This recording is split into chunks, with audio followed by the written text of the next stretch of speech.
नमस्कार, आप देख रहे हैं देवभूमि। आपके साथ मैं दीपिका सिंह। करते हैं खबरों की शुरुआत।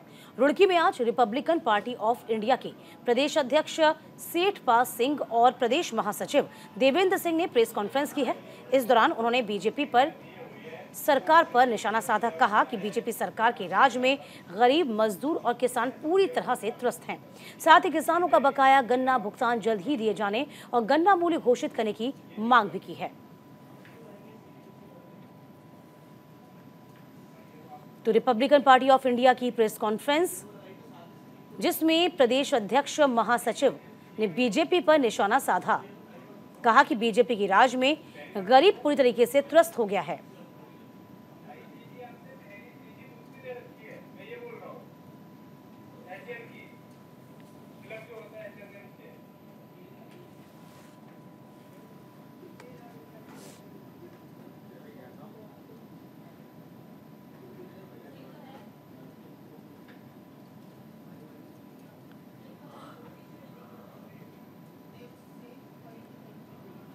रुड़की से बड़ी खबर है ये, जिसमें रिपब्लिकन पार्टी ऑफ इंडिया की ये प्रेस कॉन्फ्रेंस हुई है, जिसमें प्रदेश अध्यक्ष और महासचिव ने बीजेपी पर कटाक्ष किया है।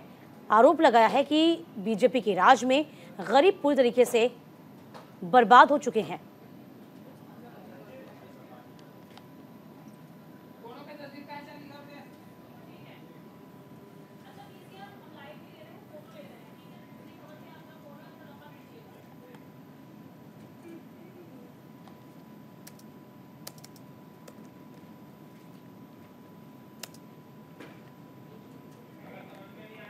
तो रिपब्लिकन पार्टी ऑफ इंडिया की ये प्रेस कॉन्फ्रेंस, जिसमें बीजेपी पर साफ तौर पर निशाना साधा गया।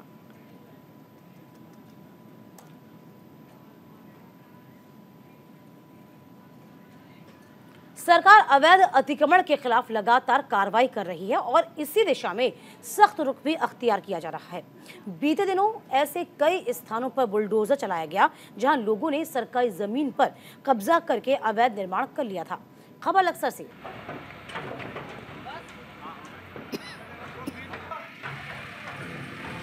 तो आपको बता दें, मैं फिर से, बुलडोजर लक्सर में चला है। करीब 2 दर्जन से ज्यादा मकानों पर अवैध अतिक्रमण को हटाया गया है। मौके पर मौजूद प्रशासन ने जेसीबी लगाकर बलपूर्वक अतिक्रमण को हटाया। दरअसल कंकर खाता गांव में सड़क के चौड़ीकरण को लेकर प्रशासन ने 30 से ज्यादा ग्रामीणों को नोटिस जारी किए गए थे, लेकिन कुछ लोगों ने प्रशासन के नोटिस को नजरअंदाज किया, जिस पर कड़ा रुख अपनाते हुए प्रशासन ने पहले से ही भारी पुलिस बल का बंदोबस्त कर रखा था। अतिक्रमण हटाने में कामयाब भी रहा।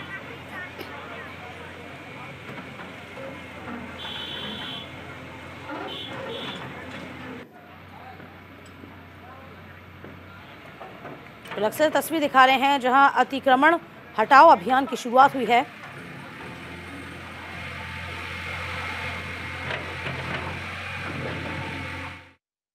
हम लोग 5 तारीख को आए थे, तो थोड़ा सा अतिक्रमण हमने हटाया था 5 तारीख को। तो इन्होंने कहा था उस दिन की, सर आज आप 1-2 दिन के आगे समय दे दीजिए और हम खुद कटर से काट के गिरा देंगे।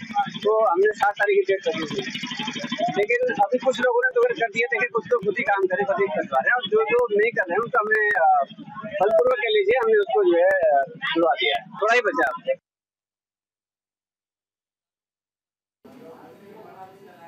तमाम जानकारी के साथ जसबी में संवाददाता लगातार इस खबर पर नजर बनाए हुए हैं। जसबी, देखिए, प्रशासन जो है वह अतिक्रमण को लेकर बहुत ही सख्त है।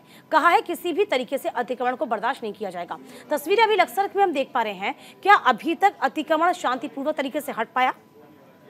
देखिए, जिस तरह से ये पूरा अतिक्रमण किया गया था, इसमें सबसे बड़ी बात तो है कि सरकार ने साफ तौर पर कहा कि जहां भी सार्वजनिक कार्य, यानी जो सरकारी काम है, उसमें जो बाधा पहुंचाई जा रही, चाहे वो रास्ता, चाहे वो सड़क का मामला हो, या फिर रेलवे लाइन का मामला हो, या फिर पाइपलाइन का मामला हो, तो जैसे इस तरह लक्सर क्षेत्र में कंकर खाता गांव में जो सार्वजनिक रूप से जो सड़क बनाई जा रही थी, यानी कि ये सरकारी सड़क है, इसके यानी इस सड़क की भूमि पर जो मकान बनाए गए थे, उन्हें करीब 36 ऐसे लोग थे, यानी 3 दर्जन लोगों को नोटिस दिया गया था कि वो स्वयं इन आवासों को हटा लें, अन्यथा फिर कार्रवाई की जाएगी। उसकी समय अवधि पूरी होने के बाद प्रशासन ने ये कड़ा एक्शन लिया और बुलडोजर से ये तमाम मकान ध्वस्त कर दिए हैं। जरूरी भी था, पुलिस फोर्स बुलाई गई थी, क्योंकि यदि मकान नहीं हटाए जाते तो कहीं ना कहीं ये जो एक बड़ा रोड, यानी एक ये स्टेट हाईवे बना जा रहा है, तो इसमें कहीं ना कहीं अतिक्रमण सामने आ रहा था और बाधा उत्पन्न हो रही थी। और ये पिछले 2 माह से लगातार ये कार्य अटका हुआ था। अब जिस तरह से पुलिस फोर्स ने वहां सख्ती बरती है, हालांकि ऐसा कुछ ज्यादा बवाल नहीं हो पाया, हल्का फुल्का का तनाव रहा, फिर उसके बाद उसे समझा दिया गया लोगों को। अब अतिक्रमण साफ करा दिया गया और आगे भी लगातार प्रशासन ने दावा किया कि इस रोड पर आने वाले जितने भी अतिक्रमण हैं उन्हें इसी तरह हटाया जाएगा। देखिए, अतिक्रमण जसवीर ना सिर्फ इस रोड की बात करें, यूं कहें कि प्रदेश भर में इस तरह का अभियान चलाया जा रहा है। जो सरकार की मंशा यही है कि अतिक्रमण हटाओ अभियान को लेकर सख्त हो गई है। सवाल ये उठता है कि अतिक्रमण हटा तो आप रहे हैं, क्या इसके लिए आपने कोई वैकल्पिक व्यवस्था स्थानीय रहवासियों के लिए कर रखी है जो काफी लंबे अरसे से इन जगहों पर रह रहे हैं? बिल्कुल, ये आपने सही सवाल पूछा और जरूरी भी है, क्योंकि जब जसवीर, इस पे वापस लौटूंगी मैं आपके पास। इस बीच आपको बता दें, सीएम योगी आदित्यनाथ अभी क्या कुछ कह रहे हैं, जरा जान लीजिए। प्रधानमंत्री आदरणीय मोदी जी के दृढ़ संकल्प और उनकी प्रेरणा और मार्गदर्शन में आज उत्तराखंड के हमारे दोनों ये पवित्र तीर्थ धाम एक नई आभा के साथ नए भारत की एक नई तस्वीर को प्रस्तुत कर रहे हैं। विरासत के प्रति सम्मान का भाव यही है। किस पवित्र भावना के साथ लाखों की संख्या में श्रद्धालु इन पवित्र तीर्थों में आ रहा है, वह हम सब के लिए एक नई प्रेरणा भी है और एक नए भविष्य की ओर हम सबका ध्यान आकर्षित भी करती है। स्वाभाविक रूप से समयबद्ध ढंग से मानक की गुणवत्ता को बनाए रखते हुए जिस तत्परता के साथ यहाँ पे कार्य चल रहा है, प्रधानमंत्री मोदी जी के प्रति उत्तराखंड के माननीय मुख्यमंत्री जी और उनकी पूरी टीम के प्रति मैं हृदय से आभार व्यक्त करता हूं, उन्हें धन्यवाद देता हूं। ये श्रद्धा का उमड़ता हुआ जन सैलाब ये नए भारत की नई तस्वीर को प्रस्तुत कर रहा है और सचमुच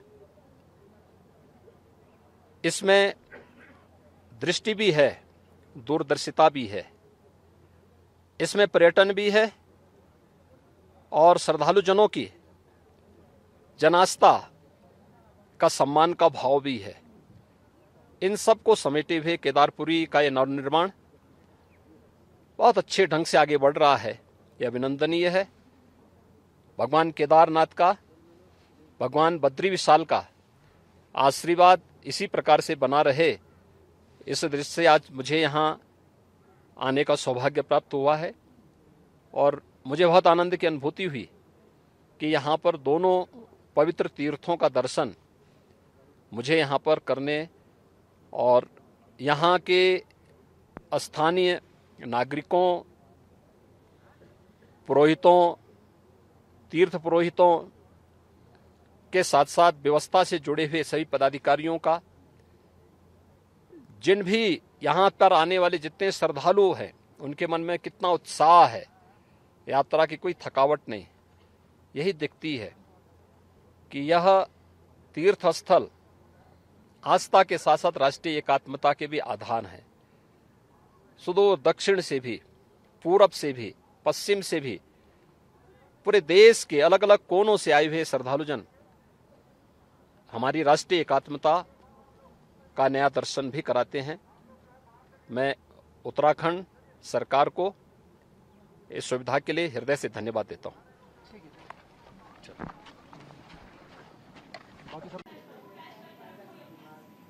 इधर लक्सर में बाढ़ की मार झेल रहे किसानों में सरकार से कई शिकायतें हैं और इसी क्रम में सरकार के द्वारा घोषित किए गए धान के मूल्य पर किसान नाखुश भी नजर आए हैं। दरअसल सरकार ने धान के मूल्य को बढ़ाकर 2183 रुपए कुंटल कर दिया, लेकिन किसान इससे भी संतुष्ट नहीं।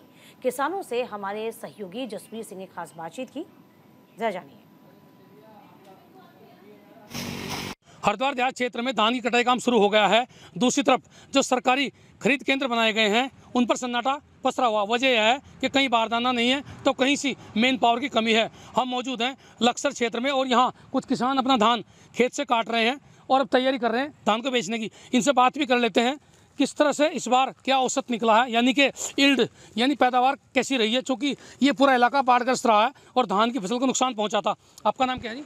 मांगेराम। मांगेराम जी, आप कौन से गांव किसान हैं? अकबरपुर ऊद के। अकबरपुर ऊद के। ये पूरा इलाका जो फलड़ में यानी बाढ़ आई थी इस क्षेत्र में, तो धान की फसल कैसी निकली इस बार? बहुत कम निकल रही है, बाढ़ से पीड़ित है पहले ये। पीड़ित है। हाँ जी। गवर्नमेंट ने जो रेट रखा है आपको पता है, सामान्य धान के लिए 2183 रुपये और जो ए ग्रेड का धान है उसकी 2203 रुपये कुंतल रखा है। आप संतुष्ट हैं उससे? नहीं जी, नहीं है। नहीं है जी। तो मतलब कितना होना चाहिए था? चूँकि आपका तो ये कौन सी प्रजाति है?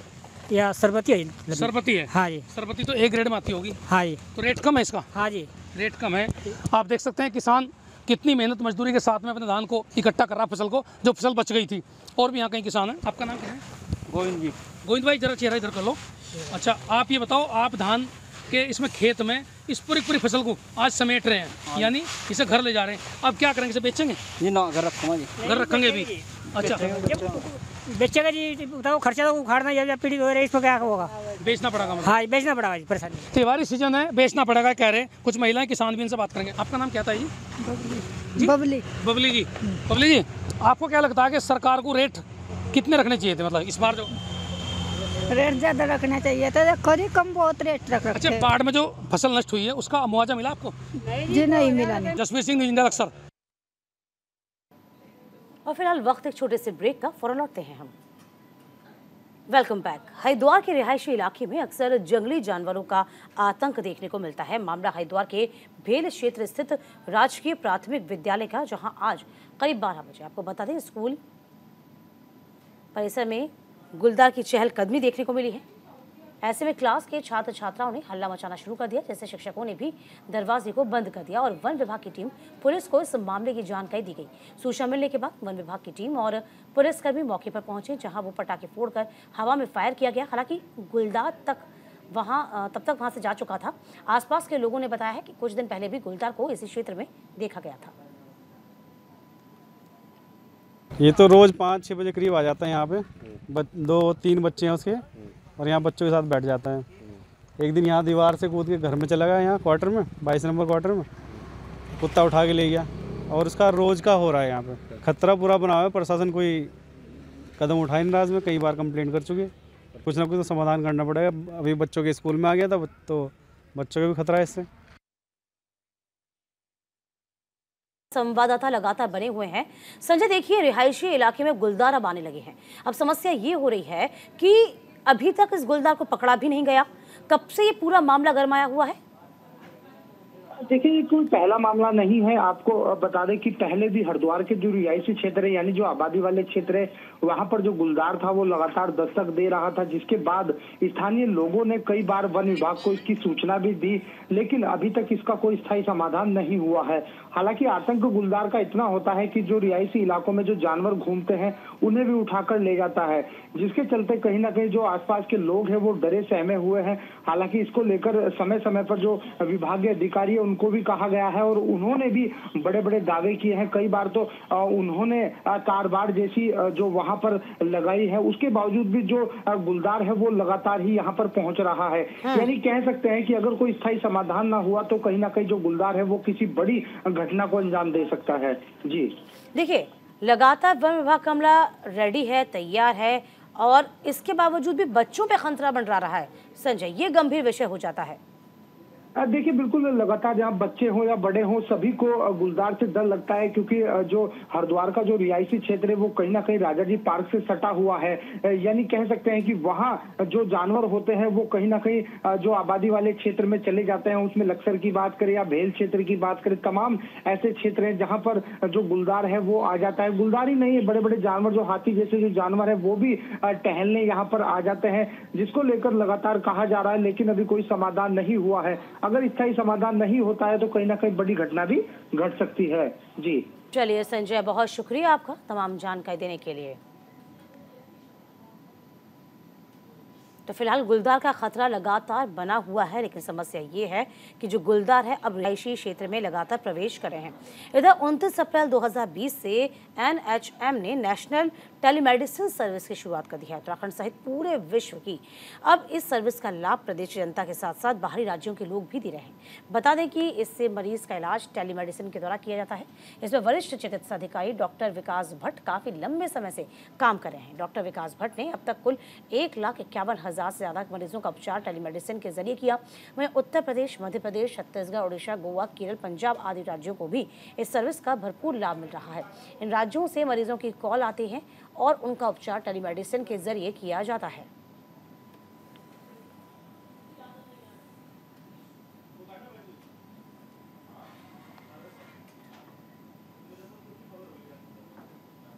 खबर रुड़की से, जहां झबरेड़ा कस्बा निवासी ने निजी लैब पर गड़बड़ी करने का आरोप लगा दिया है। दरअसल बिट्टू चौधरी ने स्थानीय डॉक्टरों की सलाह पर एक निजी लैब में अपनी पत्नी का ब्लड सैंपल लेकर टेस्ट करवाया था। इसमें पीड़ित की पत्नी की टेस्ट रिपोर्ट में TLC की मात्रा ज्यादा आई थी। वहीं शक होने पर पीड़ित ने तुरंत दूसरी लैब में फिर उसकी तारीख में अपना पत्नी का टेस्ट करवाया तो TLC की मात्रा बेहद कम आई। इसी को लेकर पीड़ित ने लैब के फर्जीवाड़े की बात मीडिया के सामने कही। इधर मामले को लेकर CMO हरिद्वार डॉक्टर मनीष दत्त ने बताया कि इस पूरे प्रकरण की जांच करवाई जाएगी, जो कि तथ्य सामने आएंगे उस पर कार्रवाई की जाएगी।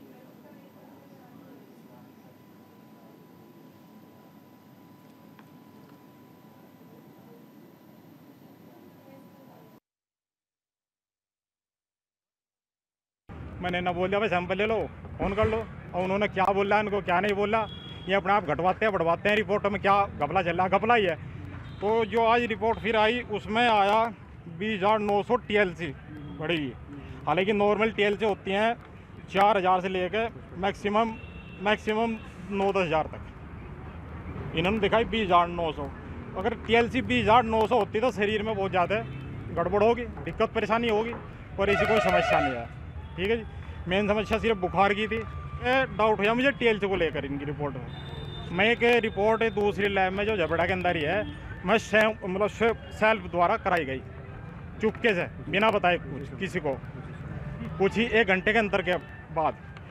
उसमें TLC आती हैं 2100 और प्लेटलेट आती हैं उसमें 78,000। क्या 1 घंटे के बाद TLC 20,900 से 2100 आ जाएगी, या प्लेटलेट 64,000 से बढ़कर 78,000 हो जाएगी 1 घंटे के बाद विदाउट ट्रीटमेंट। पहले भी एक बार बताया था कि इस तरह की टीम हमारी रेगुलर जारी है, तो कोई इस तरह की लैब्स आ रही है, मेरे भी इन्फॉर्मेशन आई है वो, और उसकी जांच भी अपने स्तर से हम करा रहे हैं कि अगर इस तरह का है कि एक लैब कुछ दे रही है, दूसरी लैब, थोड़ा बहुत वेरिएशन सब में हो सकता है। वो लैब के डिपेंड करता है किस तरह के वो कंट्रोल यूज कर रहे हैं, उस पर डिपेंड करता है। लेकिन इतना वेरिएशन ना हो कि उसका कोई लाभ उठाए, या कोई जो बीमार नहीं है उसे आप बीमार दिखा के और स्वस्थ को बीमार दिखाए, वो एक अनुचित है। और उसके अगर इस तरह का बिल्कुल क्लियर कट जब हमें मिलेगा जांच में, तो डेफिनेटली एक्शन किया जाएगा उसके। मैं इस बारे में ज़्यादा कुछ कह नहीं सकता, लेकिन हमारी रिपोर्ट में सैंपल मेरे पास रखा हुआ है, अभी भी इतनी आ रही है। इस सैंपल को आप क्रॉस मैच कहीं भी जा सकते हैं, सैंपल यही है, अवेलेबल है मेरे पास, और कहीं भी करा लो सर। इतनी ही TLC है इसके अंदर फिलहाल। काम तो है, मेरे काम पर टेस्ट की रिपोर्ट देने का है, उसके काम से बाकी डॉक्टर देखते हैं कि क्या है क्या नहीं है, क्या घटना है क्या बढ़ना है, उनको पता है। और इसी के साथ इस बुलेटिन में अभी के लिए बस इतना ही।